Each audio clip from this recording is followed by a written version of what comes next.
In April of 1767, Burmese cannons finally breached the walls of one of the most magnificent cities in Asia. For 14 months, Ayutthaya had endured siege, its people starving, its temples looted for gold to mint emergency coins, its king increasingly desperate. When the walls fell, what followed was an orgy of destruction so complete that it traumatized the Siamese consciousness for generations. The Burmese didn't just conquer Ayutthaya, they attempted to erase it.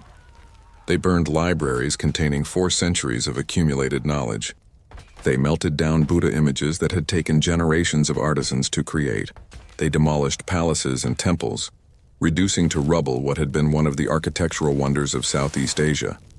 They carried away entire populations, craftsmen, dancers, scholars, musicians, transplanting Siamese culture to Burma as spoils of war. And when they finally withdrew, Ayutthaya was dead, so thoroughly destroyed that the survivors couldn't even bear to rebuild on the same site. They moved the capital downriver to Bangkok, and over time a curious amnesia set in. Today, when people think of ancient Siam, they think of Sukhotai, the kingdom of the 13th century, romanticized as the birthplace of Thai identity. But between Sukhotai and modern Thailand stood Ayutthaya, 417 years of continuous rule, an empire that dominated mainland Southeast Asia, a cosmopolitan trading hub that rivaled any European capital in wealth and sophistication. Tonight we investigate the forgotten golden age of Siam and ask, how did a kingdom that ruled for over 4 centuries, that should be as famous as the Mughals or the Ottomans, become a footnote in its own history? Let's start with a fundamental misunderstanding that pervades popular consciousness. Ask someone about ancient Thailand, and they'll tell you about Sukhothai, the first Thai kingdom established in 1238, where King Ramkhamhaeng invented the Thai script and ruled with benevolence and wisdom. This narrative is taught in Thai schools, inscribed on monuments embedded in national mythology. Sukhothai is portrayed as the authentic expression of Thai civilization, a golden age of independence and cultural flowering before darker, more oppressive times. But here's the problem. Most of what we know about Sukhothai comes from a single inscription, the Ramkhamhaeng inscription of 1292, and serious scholars have questioned its authenticity for decades. Some believe it was forged or heavily edited in the 19th century to serve nationalist purposes. Meanwhile, Ayutthaya, which left hundreds of verified contemporary inscriptions, diplomatic correspondence with dozens of foreign powers, extensive archaeological remains, and eyewitness accounts from European, Chinese, Japanese, and Persian visitors, Ayutthaya has been relegated to secondary importance in the national narrative. Why? The answer is both simple and complex. Simple because Ayutthaya was destroyed, and destroyed things are easy to forget. Complex because the forgetting serves psychological and political purposes. Ayutthaya's destruction was traumatic, a collective wound in the Siamese psyche. It's easier to remember Sukhothai, which declined peacefully and was absorbed into Ayutthaya, than to dwell on Ayutthaya, which ended in catastrophe. Moreover, Sukhothai fits a narrative of ethnic nationalism, the first Thai kingdom pure and independent. Ayutthaya is messier, more cosmopolitan, more obviously hybrid, harder to fit into simplistic stories about national origins. But if we're investigating forgotten history, if we're trying to uncipher what actually happened rather than what we wish had happened, we need to look squarely at Ayutthaya, because Ayutthaya was where Siam became a major power, where Thai culture as we recognize it today was actually formed, where the political, economic, and cultural patterns that would define Thailand for centuries were established. The kingdom was founded in 1351 by King U Thong, a somewhat mysterious figure who may have been of Chinese or Mon descent, or a combination thereof. The very founding story reveals Ayutthaya's cosmopolitan character. This wasn't a kingdom based on ethnic purity, but on strategic location and political acumen. U Thong chose his capital brilliantly. The site, located at the confluence of 3 rivers, the Chao Phraya, the Lopburi, and the Pasak, created a natural island that was easily defensible yet perfectly positioned to control trade routes running north, south, and east-west. Rivers were the highways of pre-modern Southeast Asia, and Ayutthaya sat at the crossroads. From the beginning, Ayutthaya looked outward. While Sukhothai had been a relatively insular inland kingdom, Ayutthaya oriented itself toward maritime trade and regional domination. Within decades of its founding, Ayutthayan kings were launching campaigns against their neighbors, the Khmer to the east, the Mon kingdoms to the west, the Malay sultanates to the south, and most persistently against Sukhotai to the north. By 1438, Sukhotai had been fully absorbed as a vassal state, its ruling family intermarried with Ayutthayan royalty, its independence extinct. The supposedly glorious First Thai Kingdom had lasted barely 2 centuries before being swallowed by its southern rival. But Ayutthaya's most significant relationship was with Angkor. The great Khmer Empire, which had dominated mainland Southeast Asia for centuries, was in decline throughout the 14th and 15th centuries. Ayutthaya both contributed to and benefited from this decline.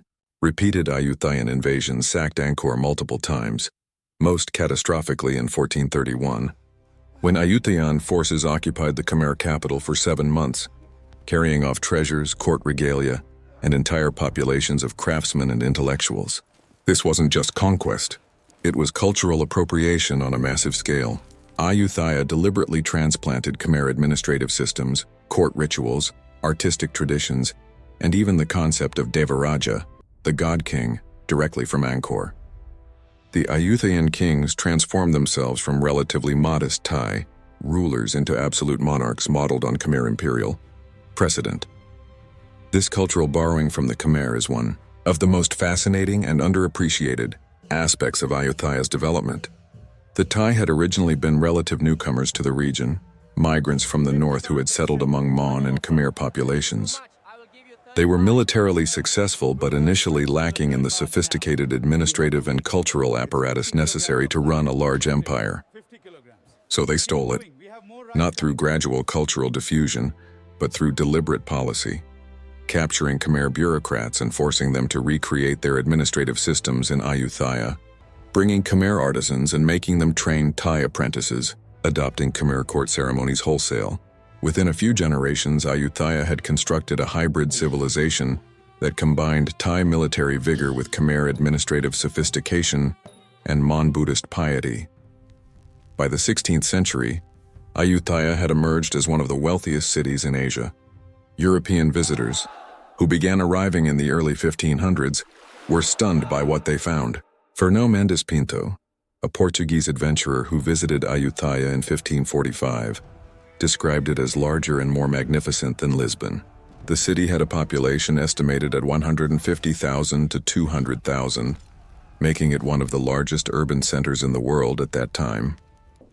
The royal palace complex sprawled across acres, with golden spires that could be seen from miles away. The main streets were lined with brick houses and shops, while canals crisscrossed the city, serving as highways for boats carrying goods and people. What truly distinguished Ayutthaya was its cosmopolitanism. This was not an ethnically homogeneous city. The population included Thai, Mon, Khmer, Chinese, Vietnamese, Malay, Indian, Persian, Japanese, and eventually European communities, each with their own quarters, their own temples or churches, their own merchants and craftsmen. The Japanese community was particularly significant. At its peak in the early 17th century, it numbered perhaps 1,500 individuals, including samurai who served as mercenaries in the Ayutthayan army. There was even a Japanese adventurer, Yamada Nagamasa, who became a high-ranking official and governor of a province, an astonishing example of social mobility in what was theoretically a rigidly hierarchical society. The Chinese community was even larger and more influential. Chinese merchants dominated much of Ayutthaya's foreign trade, serving as intermediaries between the Siamese kingdom and the vast markets of China. Chinese craftsmen introduced new technologies, ceramics, metallurgy, shipbuilding techniques. Chinese immigrants intermarried with Thai families, and many of Ayutthaya's most successful officials and merchants were of mixed Chinese-Thai descent. This pattern would continue throughout Thai history and persist today. A significant portion of Thailand's elite has Chinese ancestry. Though this fact is often downplayed in nationalist narratives, European involvement in Ayutthaya began with the Portuguese in the early 16th century, followed by the Spanish, Dutch, English, and French. The kingdom played these European powers off against each other with considerable diplomatic skill, granting trading concessions while never allowing any single power to dominate. European mercenaries served in Ayutthaya's armies, bringing firearms and military expertise. European merchants established trading posts, exporting Siamese products, rice, sugar, animal hides, forest products, and importing silver, textiles, and luxury goods. The most extraordinary episode of European involvement came during the reign of King Narai the Great, from 1656 to 1688. Narai was one of Ayutthaya's most sophisticated monarchs, a man genuinely interested in foreign cultures and ideas. He maintained extensive diplomatic correspondence with Louis XIV of France, sent embassies to Versailles, and employed several European advisors at his court. The most influential of these was Constantine Falcon, a Greek adventurer who rose to become the kingdom's chief minister for foreign trade and effectively its foreign minister. Falcon's career is one of the most remarkable in 17th century Asian history. Born on the Greek island of Cephalonia, he arrived in Ayutthaya as a clerk for the English East India Company. Through intelligence, ambition, and political acumen, he worked his way into Narai's confidence, eventually becoming the second most powerful man in the kingdom. He negotiated treaties with European powers, reorganized the royal trading monopolies, and attempted to modernize Ayutthaya's military along European lines. French diplomats and Jesuit missionaries saw in Falcon an opportunity to convert Siam to Catholicism and bring it into France's sphere of influence. They encouraged Louis XIV to send a military mission to Ayutthaya, ostensibly to help defend the kingdom, but actually to establish French military bases on Siamese soil. This French intervention provoked a massive backlash. Thai nobles, already suspicious of Falcon's power and foreign influence, staged a coup in 1688, just after King Narai's death. Falcon was arrested and executed. The French were expelled. The brief experiment with deep European engagement ended abruptly, and Ayutthaya turned inward, limiting foreign contact for the next several decades. But the episode reveals just how connected Ayutthaya was to global networks, how sophisticated its diplomacy, and how precarious the balance between openness and sovereignty. Let's talk about what Ayutthaya actually looked like at its height, because this is where the tragedy of 1767 becomes most acute. The city was built on a scale that rivaled European capitals. The Grand Palace complex contained hundreds of buildings, throne halls, residential quarters, libraries, treasuries, all constructed in wood and brick, decorated with gold leaf and intricate carvings. The major temples, Wat Phra Sisanthet, Wat Ratchabarana, Wat Mahathat, were architectural masterpieces, their prangs, Khmer-style towers rising over 50 meters, visible from across the city. The royal regalia was spectacular. Descriptions from European visitors mention thrones of solid gold, bejeweled crowns, ceremonial swords inlaid with precious stones, Buddha images sheathed in gold. The king's audiences were choreographed theatrical performances, with elaborate prostration rituals designed to emphasize the monarch's semi-divine status. Even the king's elephants, white elephants, were considered particularly auspicious, were housed in special stables and treated with extraordinary reverence. But Ayutthaya wasn't just a ceremonial capital. It was a working city, a commercial hub. The port district teemed with activity. Warehouses storing rice, sugar, and forest products for export. Markets where goods from across Asia changed hands. Shipyards building ocean-going vessels. Neighborhoods of foreign merchants conducting business in a dozen languages. The economic output was staggering. Ayutthaya's rice exports helped feed other parts of Asia. Its control over forest products like stiklak, used in dye production, gave it leverage in international markets. The kingdom minted its own coinage and maintained a complex system of taxation and royal monopolies that generated enormous wealth for the crown. The legal system, codified in a law code called the Three Seals Law, was sophisticated and comprehensive, covering everything from criminal justice to property rights to family law. The code established a rigid social hierarchy, with every person assigned a sakti na, a numerical value representing their social rank, which determined their legal rights, the severity of punishments for crimes against them, and their access to resources. This wasn't egalitarian, certainly, but it was systematic, a framework for administering a complex, multi-ethnic empire. Culturally, Ayutthaya produced literature, drama, and art of extraordinary refinement. The court sponsored poets who adapted Indian epics like the Ramayana into Thai versions, creating literary works like the Ramakien that remain central to Thai cultural identity. Masked dance drama, Kon, reached its highest artistic development under royal patronage. The murals that decorated temple walls depicted not only religious scenes but also glimpses of daily life, market scenes, river commerce, military campaigns, visual records of a vanished world. But throughout Ayutthaya's 4 centuries, one relationship dominated all others and ultimately proved fatal: the rivalry with Burma. The kingdoms of Burma and Siam were locked in an existential struggle for regional dominance that lasted for centuries and erupted into open warfare repeatedly. The Burmese attacked Ayutthaya in 1548, fairly Palestindar, Firmstiar 4-5, 1760, and finally, catastrophically, in 1765-1767, the Siamese, for their part, launched their own invasions of Burma, sacking the Burmese capital of Pegu multiple times. This was a blood feud, a zero-sum struggle where only one kingdom could be the dominant power in mainland Southeast Asia. The War of 1765-1767 began as yet another round in this endless conflict, but it ended differently. The Burmese, under King Shinbushin, committed massive resources to the campaign, sending multiple armies that converged on Ayutthaya from different directions. The Siamese, weakened by internal court intrigue and succession disputes, couldn't muster an effective defense. As the Burmese noose tightened, Ayutthaya's vassal states began defecting. Chinese and Mon populations, who had grievances against the Thai elite, didn't rally to the kingdom's defense. The siege dragged on through 1766 into 1767, with conditions inside the city deteriorating catastrophically. Starvation, disease, and despair took hold. When the walls finally fell in April 1767, the sack that followed was one of the most destructive in Southeast Asian history. The Burmese weren't just interested in tribute or submission. They wanted to eliminate Ayutthaya as a rival permanently. They systematically destroyed the infrastructure of Siamese power: the palaces, the libraries, the monasteries where monks preserved knowledge. They melted down Buddha images, an act of sacrilege that shocked the Buddhist world. They rounded up entire populations of skilled workers, dancers from the royal ballet, musicians, painters, craftsmen of all kinds, and marched them back to Burma. The intention was to transfer not just wealth but the very capacity to create culture, to leave Siam unable to reconstitute itself as a major power. For several years, it looked like they had succeeded. The Siamese state essentially ceased to exist.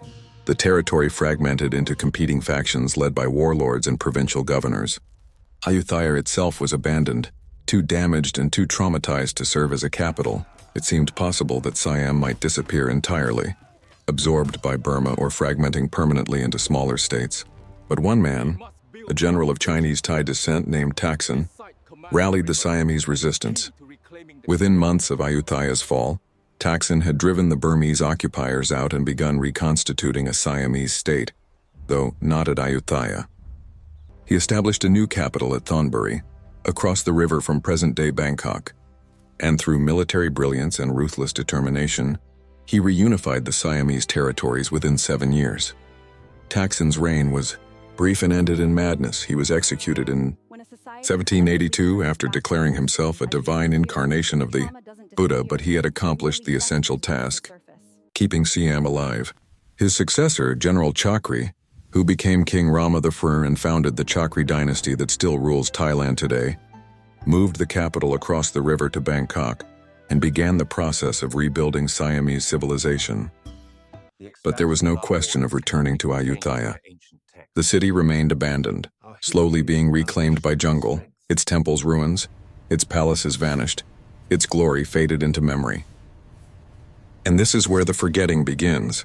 The trauma of 1767 was so profound that the Bangkok period kings didn't want to dwell on it.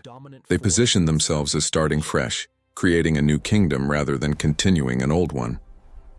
The Chakri monarchs emphasized their legitimacy as righteous Buddhist rulers, downplaying the messy realities of how they came to power. As the 19th century progressed and European colonial powers began threatening Siamese independence, Thai intellectuals constructed a nationalist narrative that emphasized continuity, independence, and ethnic unity. Sukhotai, with its allegedly benevolent first king and its role as the first Thai kingdom, fit this narrative perfectly. Ayutthaya, cosmopolitan and hybrid culminating in catastrophic defeat, fit less well. By the 20th century, when Thailand was modernizing rapidly and constructing a national identity to resist colonialism, Ayutthaya had become an ambiguous memory. Yes, it was acknowledged as an important kingdom, but the emphasis shifted to Sukhotai as the true fountainhead of Thai civilization. Textbooks devoted chapters to Sukhotai and King Ramkhamhaeng, while treating Ayutthaya more briefly. Popular culture romanticized Sukhotai while depicting Ayutthaya's end as a tragic but distant historical event. The ruins of Ayutthaya were eventually recognized as a UNESCO World Heritage Site, attracting tourists, but the city's actual historical significance as the center of a 400-year empire that shaped Southeast Asian history remained underappreciated. Here's what was lost when Ayutthaya fell and then faded from historical consciousness. We lost a model of multicultural cosmopolitan empire, a demonstration that Southeast Asian kingdoms could be sophisticated, outward-looking, and successful without European tutelage. We lost centuries of accumulated knowledge, legal texts, historical chronicles, scientific treatises, literary works that could have provided crucial insights into pre-modern Southeast Asian thought. We lost the memory of Ayutthaya's diplomatic sophistication, its ability to navigate between competing powers, Chinese, European, regional, maintaining independence while engaging productively with the wider world. And we lost a more accurate understanding of how Thai culture actually developed, not as an unchanging ethnic essence dating back to some mythical Sukhothai golden age, but as a dynamic synthesis of Mon, Khmer, Chinese, and indigenous Thai elements, forged in the cosmopolitan environment of Ayutthaya. Walking through the ruins of Ayutthaya today is a melancholy experience. The major temple complexes have been partially restored, their prangs rising against the sky. But their shells, echoes of what once was. The bricks are exposed, the gold leaf long since looted or weathered away. Most of the city is gone entirely. The wooden buildings rotted away centuries ago, their locations marked at best by foundation stones or slight elevations in the rice paddies that now cover much of the ancient capital. The Grand Palace is completely vanished, its location uncertain, debated by archaeologists. Votre phrase Unciphered, the most important temple of the kingdom, stands in ruins, its 3 great chetis restored but surrounded by rubble and fragments. But there are haunting details that bring the lost world briefly into focus. The rows of decapitated Buddha images at Wat Mahathat, their heads hacked off by Burmese soldiers hunting for gold believed to be hidden inside. The famous Buddha head entwined in tree roots, slowly being consumed by nature. The bits of stucco decoration that survived, showing the incredible artistry that once covered every surface. The scale of the earthwork fortifications surrounding the city, suggesting a population and wealth that could mobilize resources on a truly impressive scale. These fragments hint at what was lost, like reading a great novel with 3/4 of the pages torn out. Enough remains to glimpse the brilliance, but not enough to fully reconstruct it. Recent archaeological work is slowly revealing more. Excavations are uncovering foundations, ceramic workshops, residential areas, helping us understand how ordinary people lived, not just the royal elite. Analysis of trade goods found at the site, Chinese porcelain, Vietnamese ceramics, European glassware, confirms Ayutthaya's role as a major trading hub. Underwater archaeology in the rivers has recovered sunken vessels with their cargoes intact. Time capsules from Ayutthaya's commercial heyday. Each discovery adds a piece to the puzzle, helping us reconstruct a civilization that was systematically destroyed and then inadequately remembered. What would Ayutthaya look like if it hadn't been destroyed? If it had declined gradually, like Sukhothai, or peacefully transitioned to Bangkok rule? We'd have far more physical evidence, buildings, documents, artifacts. We'd have a clearer picture of how the kingdom actually functioned. We'd probably have a very different national narrative, one that centered Ayutthaya's cosmopolitanism and sophistication, rather than Sukhothai's ethnic nationalism. Thai identity might be understood as more hybrid, more international, less purely Thai in the ethnic sense. And perhaps Thailand's modern politics would be different too, less focused on ethnic unity and more comfortable with the pluralism that actually characterizes Thai society. But history doesn't offer do-overs. Ayutthaya was destroyed. The Burmese cannons breached the walls. The libraries burned. The craftsmen were marched away. And in the centuries since, the memory has faded, eclipsed by Sukhotai in the popular imagination despite Ayutthaya's far greater historical significance. This forgetting serves purposes, psychological, political, cultural, but it comes at a cost. We lose complexity, we lose nuance. We lose the truth that civilizations are always hybrid, always cosmopolitan, always built on foundations laid by others. The investigation of Ayutthaya is ongoing. Every dry season brings new excavations, new discoveries. Historians are working through the archives in Portugal, France, Holland, England, China, and Japan, finding letters and reports from merchants and diplomats who witnessed Ayutthaya in its glory. Slowly, carefully, we're reconstructing what was lost. The golden towers won't rise again. The libraries can't be unburned. But the historical record can be corrected. Ayutthaya can take its rightful place in the narrative of Southeast Asian history, not as a footnote to Sukhothai or a prelude to Bangkok, but as a major civilization in its own right, a 400-year empire that shaped the region and demonstrated that Southeast Asian kingdoms could be as sophisticated, as cosmopolitan, as successful as any in the world. The ruins stand in the rice paddies, silent witnesses to a forgotten golden age. The prangs cast long shadows in the afternoon sun, and somewhere in those shadows, in those fragments of brick and stucco, in the spaces between what's recorded and what's forgotten, the true story of Ayutthaya waits to be fully deciphered, not the simplified nationalist narrative, not the tragic tale of catastrophic defeat, but the complex, cosmopolitan, sophisticated reality of a kingdom that deserves to be remembered not as a footnote, but as one of the great civilizations of Asian history.